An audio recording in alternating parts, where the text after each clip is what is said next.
we found out that behind closed doors, these meetings had been happening, and an out-of-state presence, an out-of-state political action committee, knew that Colorado was ripe for the picking because they had run polls, and because Colorado was politically viable, they were going to run this campaign no matter what we said. What do you kind of feel about the present, and what do you imagine the future looks like once the healing centers come online in the beginning of 2025?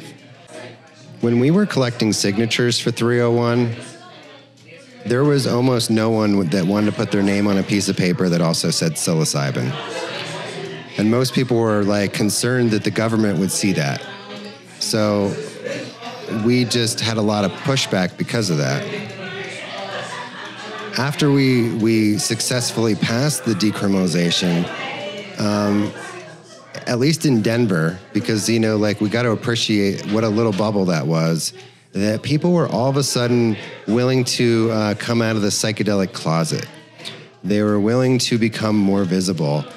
Organizations like the NOAC Society became visible, which is where psychedelic professionals could meet up. The Psychedelic Club of Denver received an influx of people. A handful of us from the campaign went and co-founded the Denver Mushroom Cooperative because it was very apparent that education makes the difference between success and failure and safety and harm reduction, you know, in this space.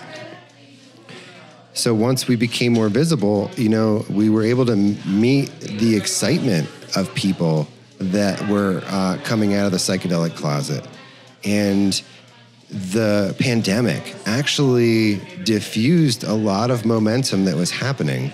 After about a year of exploratory meetings with the Denver Mushroom Cooperative, we realized that the state laws weren't favorable to what we wanted to do.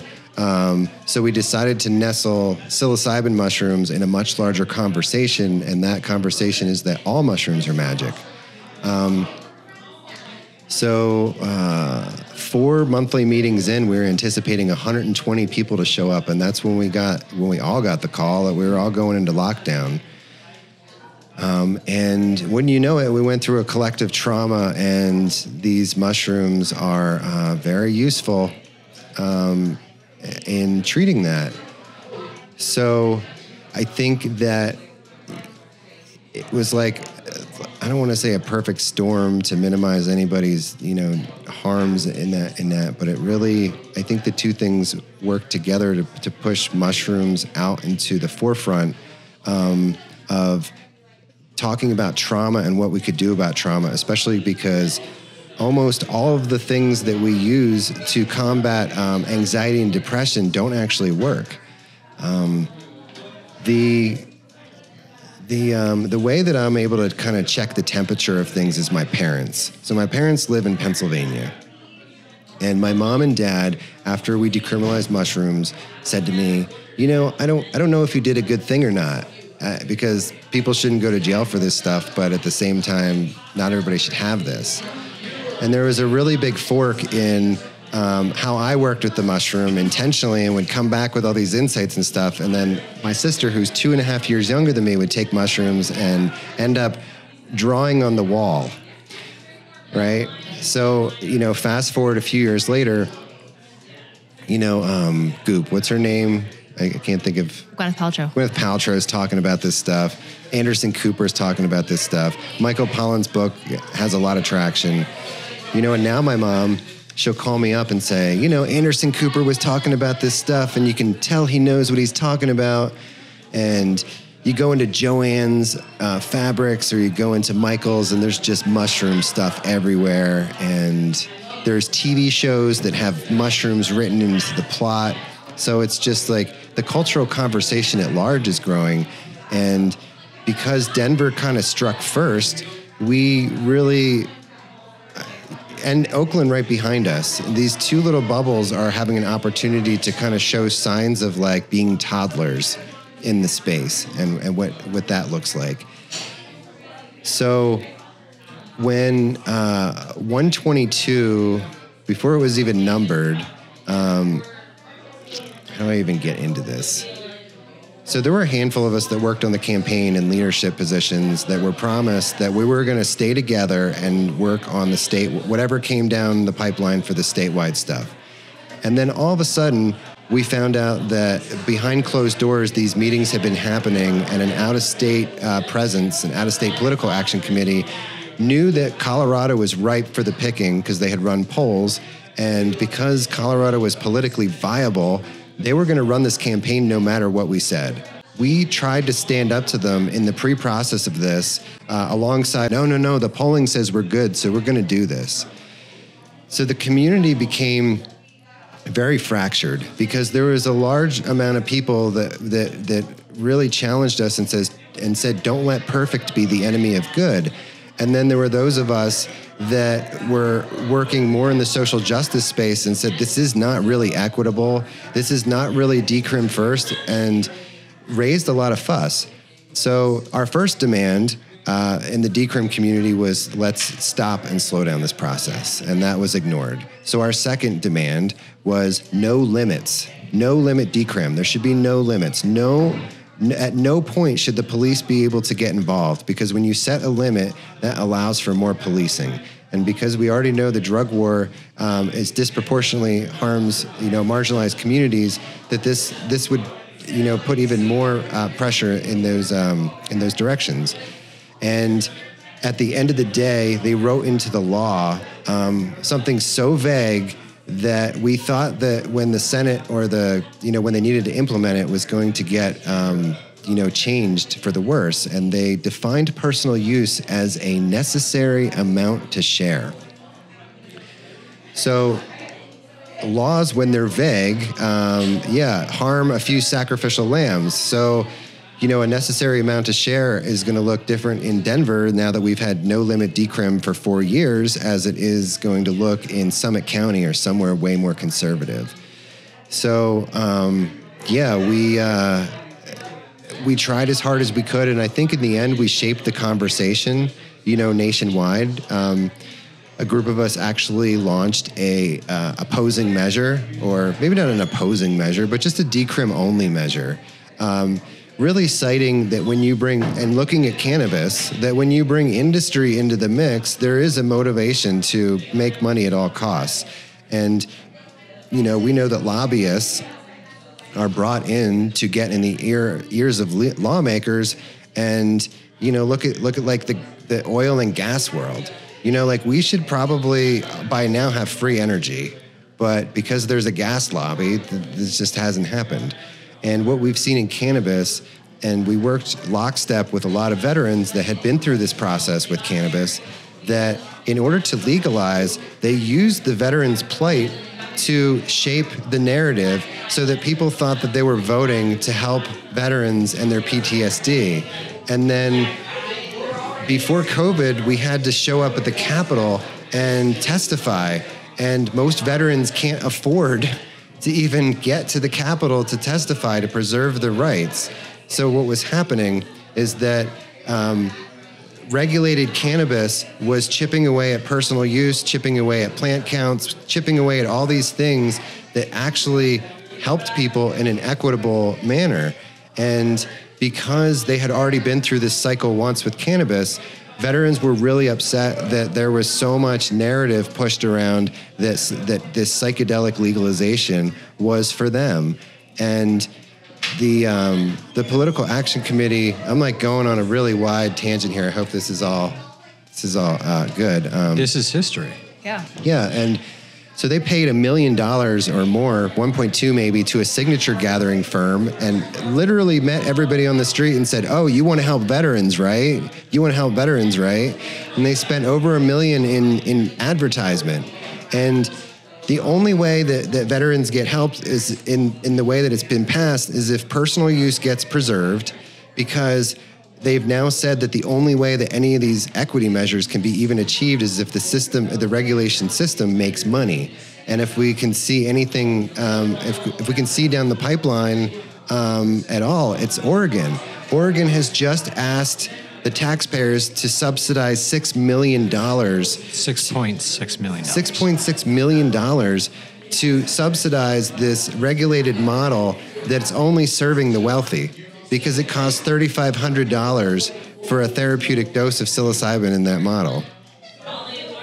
So the community, you know, like we can't say the community anymore because it's so splintered, but the people that really want to preserve what we call community use and personal use are really just frustrated at the way that doors have just been opened for industry, and you know, the constant pushback that like, don't let perfect be the enemy of good, but we need to always appreciate that that is a privileged perspective. So I will say this, once it passed, you know, I made the conscious decision to kind of make the best of what had just happened instead of just still trying to rage against the machine. And I decided to become a citizen lobbyist and go down to the Capitol and participate in the conversation of what it was going to look like while it was implemented.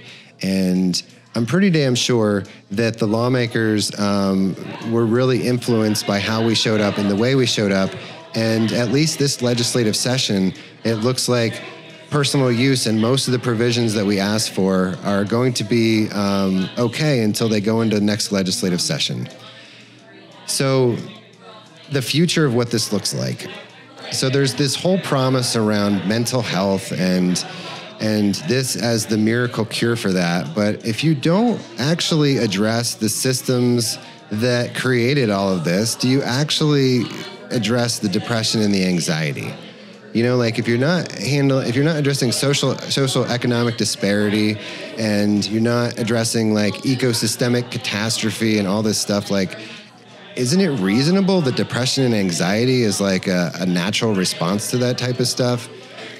I often reference Brave New World. Is everybody familiar with Brave New World? So it's a dystopian story about these people that are born into classes, and everybody takes this drug called Soma. And Soma allows everybody to be okay with the shit show. So as long as we psychologize and individualize all of this healing, that's how I kind of see the future of this playing out, especially in the regulated model, is that people are just going to be more well adapted to a sick society and pay a lot of money to do it. Because until the federal government changes the schedule of psilocybin, right now there's something called the IRS Rule 280E, which says that if you dispense a Schedule I substance, that you can't write anything off. And one of the biggest costs of compliance in all of this is that hurdle. So that's why these things are so ridiculously expensive. And when they rule made in Oregon, they said things like, oh, the mushrooms have to be transported by armored car, and you need to have like all of this, like these cameras and all this stuff. And what's the other big thing that they were talking about? Just like all these associated costs. And the community healing model, like, in a journey, the mushrooms communicated to me, as long as cows poop, y'all have mushrooms. This is not a scarcity thing. This is very, very abundant. So I just see that if the community healing is allowed to proceed, that there will be a much, much higher success. I don't know how to like provide a metric here, but like a higher success rate in people actually dealing with systemic issues.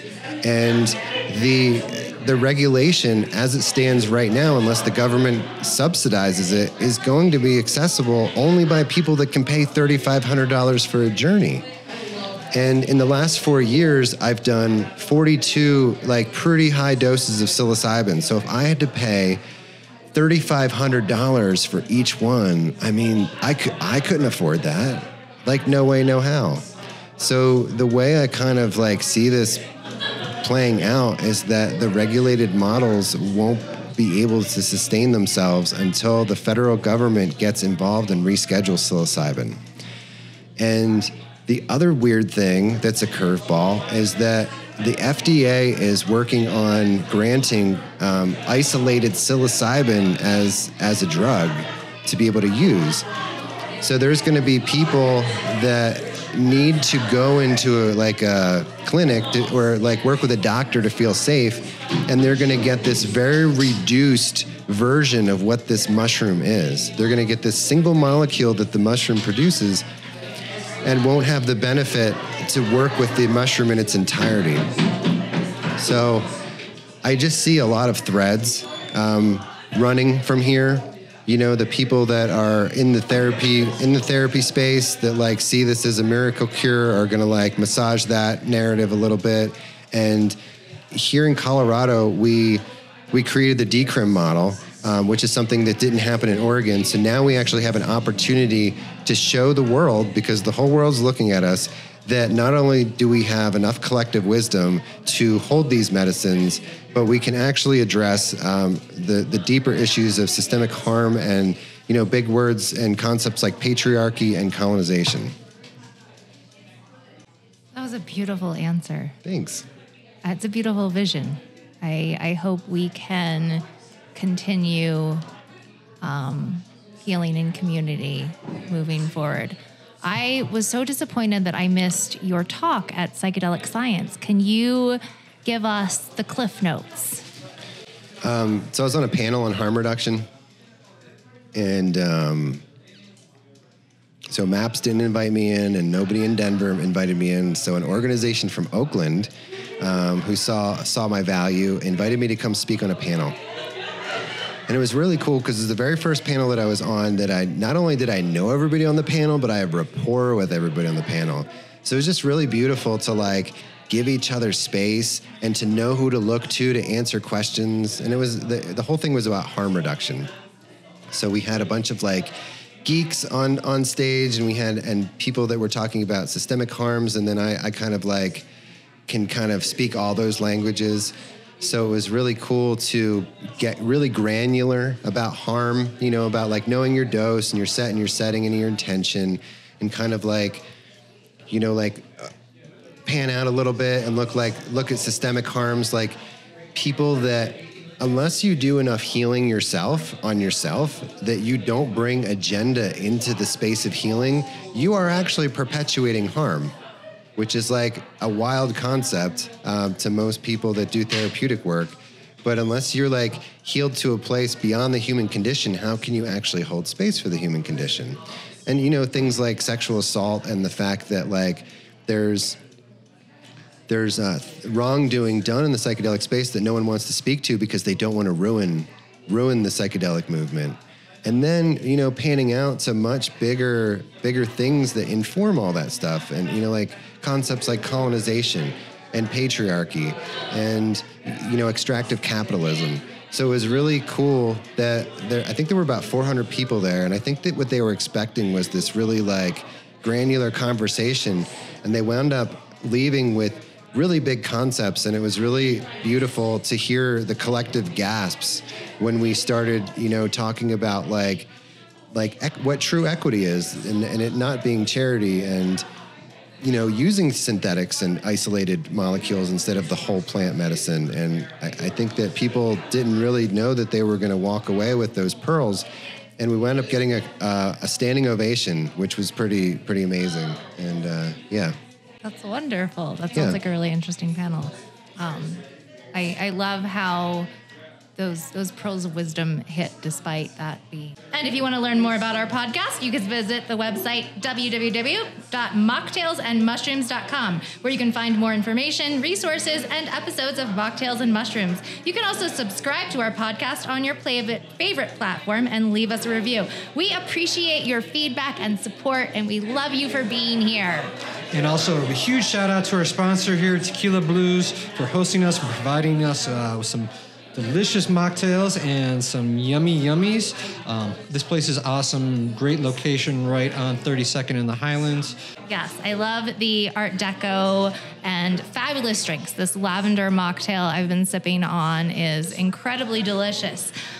We are going to talk about sex on magic mushrooms next week. We hope you'll join us. We'll talk about how mushrooms can enhance your sex life, as well as some of the challenges and risks. And Jimmy and I will be sharing our expertise and experience on the topic. Who knows? We might even find a third. Next, it's going to be a hot and spicy episode, so do not miss it. Until then, stay safe, stay well, and keep exploring the amazing world of mushrooms. Thank you so much for listening and being here. This is Mocktails and Mushrooms. I'm Ashley, signing off.